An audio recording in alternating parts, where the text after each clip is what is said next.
तो आज के वीडियो में हम लेकर चले हैं लाभ और हानि। तो लाभ और हानि आपको इतना आसानी से समझाएंगे कि अगर आप लाभ हानि का वीडियो देखते हैं तो आप जीवन में कभी लाभ हानि का क्वेश्चन गलत नहीं कर पाएंगे। जो आप क्वेश्चन हल करने में इतना लंबा समय लगाते हैं, मात्र 60 तरीका में आप इसको हल करके दिखा सकते हैं। ठीक है ना।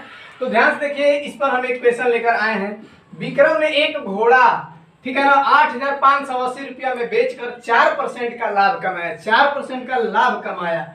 घोड़े का क्रय मूल्य कितना होगा? तो ये तो बिल्कुल आसान है, आप लोग चाहेंगे तो इसको हल करके रख सकते हैं। तो देखो ध्यान से, हम टोटल इसमें बताए हैं कि परसेंटेज का सवाल में कोई सूत्र की आवश्यकता नहीं होती है। सिर्फ एक चीज याद रखना है, सिर्फ 100%। में सिर्फ 100 मानकर सारा क्वेश्चन हल हो जाते हैं। तो देखो, इसको 4% का लाभ कमाता है, यानी कहने का मतलब कि 104% बराबर दिया है कितना?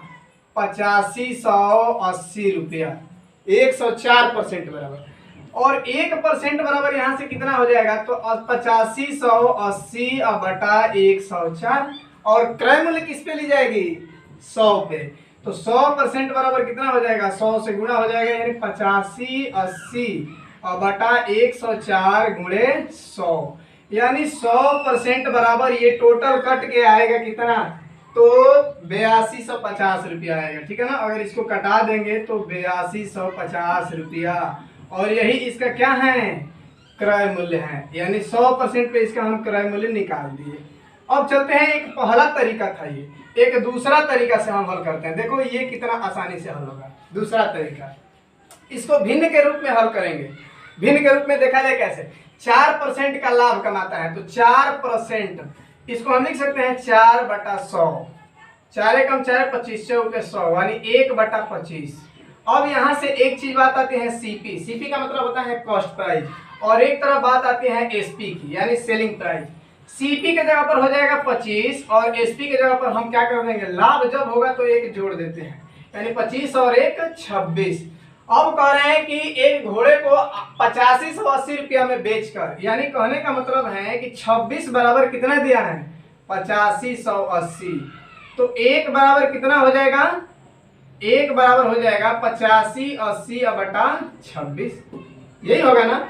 अब हम देखते हैं कि इसको अब क्या करेंगे? 1 बराबर, अब ये कितने बार में कटेगा? तो ये हम देखते हैं कि 330 बार में कट जाएगा। 330, यानी 1 बराबर 330। तो अब कह रहे हैं 25, तो 25 में क्या कर देंगे? 330 से गुणा कर देंगे। तो जब गुणा करेंगे तो भाई यही आएगा 8250 आंसर। तो एक ये तरीका है और एक ये तरीका है। इन दोनों तरीका से आप चाहेंगे तो क्वेश्चन लगा सकते हैं। चलते हैं नेक्स्ट क्वेश्चन पे।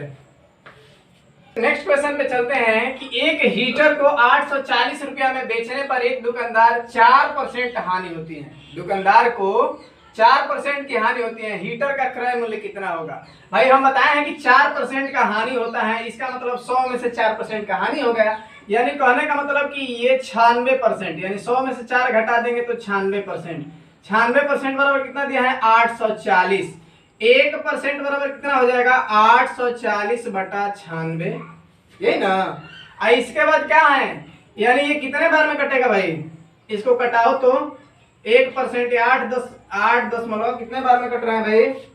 तो 8.75 में, 8.75, यानी 1% बराबर 8.75। तो टोटल किस पे ली जाएगी? 100% पे। तो 100% बराबर कितना हो जाएगा? तो 8.75 गुणे 100, तब गुणा कर देंगे तो ये 875, क्योंकि दशमलव का दोनों तो इधर हो गया। यानी कहने का मतलब कि 100% उसका क्या निकला? क्रय मूल्य। यानी क्रय मूल्य कितना हो गया? 875। एक भिन्न पर भी देख लेते हैं कैसे, उसको भी। और देखो 4%, तो 4% को लिख सकते हैं 4/100, यानी 4 एकम 4 25 चौके 100, 1/25। अब ये देखो हानि होती है, उसमें लाभ था, इसमें हानि होती है। तो हम बताए हैं कि एक तरफ बात होती है सीपी की, एक तरफ बात होती है एसपी की। जब हानि होगा तो हम क्या कर देंगे? घटा देंगे। क्या कर देंगे? यानी सीपी है 25 का, तो एसपी कितना हो जाएगी? 24 का। 25 में से एक क्या कर दिए? माइनस कर दिए हैं। यानी कहने का मतलब कि 24 बराबर तुम्हारा दिया है कितना? 840, यही दिया है ना। तो 1 बराबर कितना हो जाएगा? 840 बटा 24। तो 1 बराबर कितने बार में ये कटा है? तो ये कटा है 35 बार में, यानी 35 बार में कट जा रहा है। 1 बराबर 35, तो 25 बराबर, तो ये हो जाएगा 25 बराबर 35 गुणे 25, गुणा करेंगे तो सेम यही आएगा 875 रुपया। तो ये दोनों तरीका से तो आप आराम से हल कर सकते हैं, ठीक है ना। चलते हैं नेक्स्ट क्वेश्चन पे, बने रहिए। एक घड़ी को 1440 रुपया में बेचने पर एक व्यक्ति को 10% की हानि होती है, उसे कितने में बेचे कि 5% का लाभ हो। कह रहे हैं कि 1440 रुपया में जब बेच रहे हैं तो 10% की हानि होती है। कहने का मतलब कि 90% बराबर दिया है कितना, 1440 रुपया, यही दिया है ना, हानि हो रही है। तो 1% बराबर कितना हो जाएगा, 1440 बटा 90, एक जीरो से एक जीरो कट गया।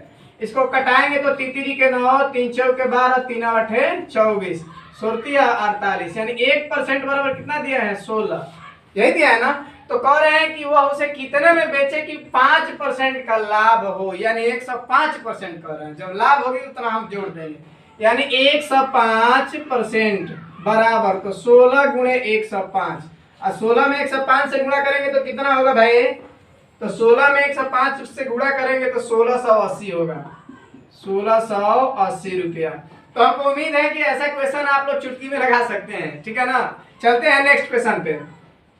तो सेम क्वेश्चन ऐसा है कि 15 वस्तुओं का क्रय मूल्य 12 वस्तुओं के विक्रय मूल्य के बराबर है, तो लाभ प्रतिशत की ज्ञात कीजिए। यानी ध्यान से देखिए, 15 वस्तुओं का क्रय मूल्य को हम बताए हैं कॉस्ट प्राइस सीपी से लिखते हैं, यानी 15 वस्तुओं का क्रय मूल्य यानी 15 सीपी इक्वल टू 12 वस्तुओं का विक्रय मूल्य यानी 12 एसपी के क्या है, बराबर है। कह रहे हैं ना कि 15 वस्तुओं का क्रय मूल्य 12 वस्तुओं के विक्रय मूल्य के बराबर है, तो लाभ प्रतिशत ज्ञात कीजिए।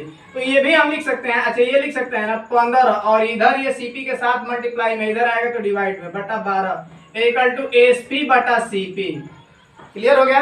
अच्छा ध्यान से देखो, ये सीपी किया 12 में और एसपी कर दिया 15 में, यानी खरीद रहा है 12 में और बेच रहा है 15 में, तो इसका मतलब कितने रुपए का लाभ हो रहा है, यानी 3 का लाभ हो रहा है ना।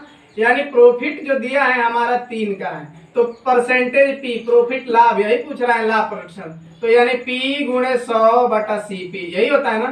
पी का मतलब कितना है, तो 3, तो ये हो जाएगा 3 गुणे 100 बटा सीपी। सीपी कितना है, क्रय मूल्य, तो क्रय मूल्य जो तुम्हारा है 12 रुपया, तो 3 कम 3 3 चौके 12 और 25 25 चौके 100, यानी कितने बार में कट गया, 25 बार में, यानी कितना परसेंट का लाभ हुआ उसको, 25% का। तो ये क्वेश्चन आपको समझ में आ गया होगा बिल्कुल। चलते हैं नेक्स्ट क्वेश्चन पे, चलते हैं कुछ अगला एक छोटा सा हम सूत्र देखते हैं कि ऐसा अगर क्वेश्चन आएगा तो उसकी सहायता से हम खरीद करके किसी वस्तु का जो है लाभ या हानि परसेंट कैसे ज्ञात कर सकते हैं। तो ध्यान से देखो, अगर कोई वस्तु है, एक तरफ हम रुपया लिखते हैं, रुपया, और एक तरफ वस्तु, तो ध्यान से देखो, अगर ए रुपया में खरीदने पर कोई बी वस्तु मिलती है, और ये क्या हुआ, सी में डी, ठीक है ना, यानी जो है यहाँ पे क्रय मूल्य यानी सीपी लिख दिए, सीपी, और ये विक्रय मूल्य एसपी, ठीक है ना। तो इसको हम क्या कर देंगे, तिरछा तिरछी गुणा कर देंगे, तिरछा तिरछी क्या कर देंगे, गुणा, यानी हमारा सीपी बराबर हो जाएगा, क्रय मूल्य बराबर हो जाएगा ए इंटू डी, और एसपी बराबर कितना हो जाएगा, सी इंटू बी या बी इंटू सी। ये क्लियर हो गया ना। अब यहाँ से देखो एक क्वेश्चन हम बनाते हैं कैसे, जैसे क्वेश्चन हम बना रहे हैं कि एक फल विक्रेता ने 5 रुपये के 10 की दर से केला खरीद कर 3 रुपये के 4 की दर से बेच दिया, तो उसका लाभ अथवा हानि परसेंट ज्ञात कीजिए। जैसे क्वेश्चन है, एक फल विक्रेता ने 5 रुपये के 6 की दर से केले खरीद कर 3 रुपये के 4 की दर से बेच दिया। खरीद कैसे रहा है, 5 रुपये के 6 की दर से केला खरीद रहा है और 3 रुपये के 4 की दर से बेच दे रहा है। तो इस प्रकार इस सौदे में उसको क्या लाभ हो रही है कि क्या हानि हो रही है, इसी को देखना है। तो देखो यहाँ से हम बताए थे, अभी इसके पहले बताए रुपया और एक वस्तु। अब हम बताए हैं कि 5 रुपया में 6 की दर से खरीद रहा है और उसको बेच कैसे रहा है, 3 रुपया में 4 की दर से बेच दे रहा है। हम अभी बताए कि क्रॉस मल्टीप्लाई कर देंगे इसको, क्रॉस यानी ये हो जाएगा सीपी और ये हो जाएगा एसपी। बात समझ आ रहा है ना। यानी सीपी इक्वल टू कितना हो जाएगा, कास्ट प्राइस 4 5 20, और एसपी कितना हो जाएगा, यानी 36 18। और भाई ध्यान से देखो, 20 में खरीदा 18 में बेच दिया, तो निश्चित है कि उसको लॉस हुआ। कितने का लॉस हुआ है, तो 2 रुपये का। ₹2 का क्या हुआ, लॉस हुआ। अब यहाँ से परसेंटेज लॉस इक्वल टू क्या हो जाएगा, लॉस गुणे 100 बटा सीपी, और यहाँ से लॉस के जगह पर 2 गुणे 100 बटा सीपी के जगह पर, तो सीपी है 20, 1 0 से 1 0, 2 से 2 कट गया, यानी 10% का उसका क्या हुआ, हानि हुआ। तो हमको उम्मीद है कि ये वीडियो आपको बहुत अच्छा लगा होगा और आप इस वीडियो की सहायता से बने रहिए, ताकि हमारे चैनल से जो भी जुड़े हैं प्रतियोगी परीक्षा की तैयारी कर रहे हैं तो आप निश्चित ही बिल्कुल समझ में आएगा। जो क्वेश्चन समझ में नहीं आ रहा है, लाभ हानि परसेंट बट्टा, ये सवाल बिल्कुल सिंपल है, इसमें कोई दम नहीं रहता है सवाल। आप चाहेंगे तो आपको खुद भी लगा सकते हैं, मैं आपके 1-2 दे दे रहा हूँ ऐसा क्वेश्चन, आप घर पे बैठे रहिए लगाते रहिए। तो आज के वीडियो में आपका फिर हम स्वागत करते हैं। आज के वीडियो में मैं लेकर आया हूँ परसेंटेज का कुछ हाई लेवल स्तर के क्वेश्चन। जो इसके पीछे वाला जो क्वेश्चन बताए थे ये भी सिंपल ही है एक प्रकार से, लेकिन आप मेरे वीडियो के साथ अगर जुड़े हैं, प्रतियोगी परीक्षा अगर की तैयारी कर रहे हैं तो जुड़ जाइए वीडियो के साथ और देखिए ऐसा क्वेश्चन आप कितने चुटकियों में लगा लेते हैं। कैसे, एक कस्बे की जनसंख्या 1,76,400 है। एक कस्बे की जनसंख्या 1,76,400 है। इसमें 5% वार्षिक दर से वृद्धि होती है। ध्यान से देखिए भाई, वृद्धि होती है, 5% वार्षिक ब्याज की दर से वृद्धि होती है। 2 वर्ष बाद कस्बे की जनसंख्या कितनी होगी, और दूसरा पूछ रहे हैं 2 वर्ष पूर्व कस्बे की जनसंख्या कितनी थी। यानी कहने का मतलब कि एक जो कस्बे की वर्तमान जनसंख्या है, अभी की जनसंख्या है, वो आगे, भाई समय कितना होता है, एक 2 वर्ष आगे और एक 2 वर्ष पीछे, एक आगे पूछ रहा है और एक पीछे पूछ रहा है। ध्यान से देखिए, 5% वार्षिक ब्याज की दर से वृद्धि होती है, वृद्धि होती है, यानी हम 5% को लिख सकते हैं 5/100। अगर हम कटाएंगे तो 5 कम 5 20 5 100, यानी 1/20। अगर वृद्धि होती है, ध्यान से देखिए, वृद्धि होती है तो 20 में 1 हम जोड़ देंगे तो ये हो जाएगा 21/20। अब देखो क्या कर रहा है, 2 वर्ष बाद उस कस्बे की जनसंख्या कितनी होगी। इसका मतलब ये कह रहा है कि 2 वर्ष बाद, अभी से 2 वर्ष बाद कस्बे की जनसंख्या कितनी होगी। तो क्या करेंगे, अभी कस्बे की जनसंख्या है 1,76,400। अब ध्यान से देखो, 2 वर्ष बाद जब आगे कहेगा तो हम सीधा सीधी गुणा कर देंगे, जब आगे कहेगा तो हम सीधा सीधी क्या कर देंगे, गुणा कर देंगे, यानी ये हो जाएगा 21/20 गुणे 21/20। 2 बार इसलिए हम गुणा किए ताकि ये 2 वर्ष पूछ रहा है, 2 वर्ष बाद। अगर बाद कहा है तो सीधा सीधी गुणा कर दिए, अगर यही कहता कि 2 वर्ष पूर्व तो हम उलट के गुणा कर देते, यानी 21/20, 20/21 से गुणा कर देते। अब देखो यहाँ से 2 0 से 2 0 तो ये कैंसिल हो गया। अब ध्यान से देखिए, ये 2 दूनी के 4 हो गया। अब हम कटा दे रहे हैं, 4 चौके 16 बचा 1, 4 चौके 16 और ये 4 कम 4 गुणे 21 गुणे 21, यानी 441 गुणे 21 21 441। अगर इसको हम गुणा करेंगे तो ये होगा 19 44 81, यानी जो जनसंख्या थी 2 वर्ष बाद कितना हो जाएगी, 2 वर्ष बाद जनसंख्या, कस्बे की जनसंख्या, कस्बे की जनसंख्या कितनी हो जाएगी, तो ये हो जाएगी 2 वर्ष बाद, यानी 1,94,481 जनसंख्या हो जाएगी। इतना तो बात क्लियर हो गया ना।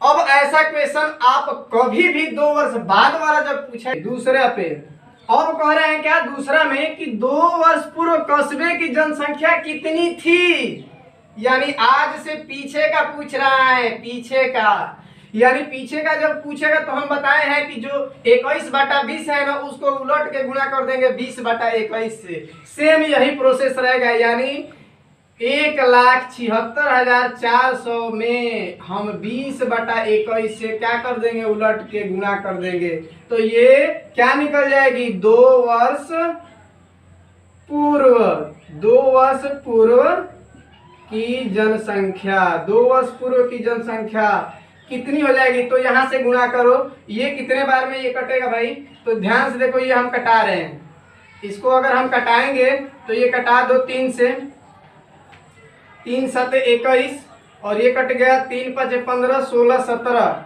यानी ये टोटल जो कटेगा तो कट उठ के टोटल आ जाएगी कितना, तो ये हो जाएगा तुम्हारा 16 4 जीरो यानी इकाई दहाई सैकड़ा हजार 10,000 लाख 1,60,000 आ जाएगी।